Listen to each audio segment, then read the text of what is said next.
Hello बच्चा लोग, तो आज हम लोग देखेंगे गंगा नदी तंत्र को। गंगा नदी तंत्र जो है अलकनंदा नदी जो कि सतोपत हिमानी से निकलती है और गंगोत्री से जो निकलती है भागीरथी नदी, इन दोनों नदियों के मिलने से गंगा नदी बनती है। और ये जो नदी है देवप्रयाग में मिलती है और आगे पूरब की ओर बहते हुए बंगाल की खाड़ी में गिर जाती है। बंगाल की खाड़ी में गिरने से पहले ये नदी दो धाराओं में बट जाती है। एक धारा को हम गंगा ही बोलेंगे और दूसरी धारा को हम लोग हुगली नदी के नाम से जानते हैं। अब इसमें जो सहायक नदी है वो है, पहली सहायक नदी है रामगंगा सहायक नदी जो कि दूनागिरी से निकलती है।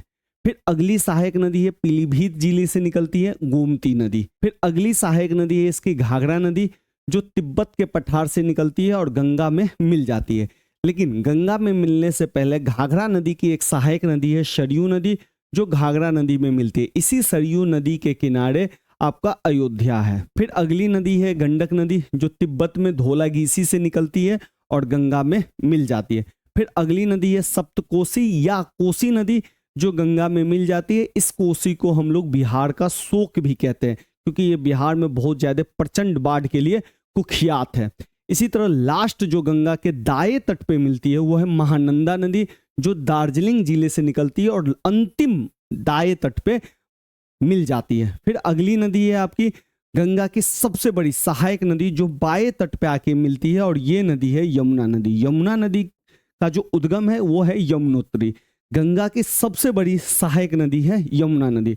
फिर अगली नदी अगर देखा जाए तो इससे पहले हम लोग यमुना का सहायक नदी देख लेते हैं। तो यमुना की जो सबसे सहायक नदियों में से इंपॉर्टेंट है वो है चंबल नदी, बेतवा नदी, केन नदी। केन नदी कैमूर पर्वतमाला से निकलती है, बेतवा नदी विंध्य पर्वतमाला से निकलती है और चंबल नदी महू पर्वत से निकलते हुए यमुना में मिलती है और यमुना सारा पानी ले जाके गंगा में मिला देती है और ये मिलता है प्रयागराज में। इसी तरीके से सोन नदी पटना के पास गंगा नदी में मिल जाती है और सोन नदी जो है आपको अमरकंटक के पठार से निकलती है।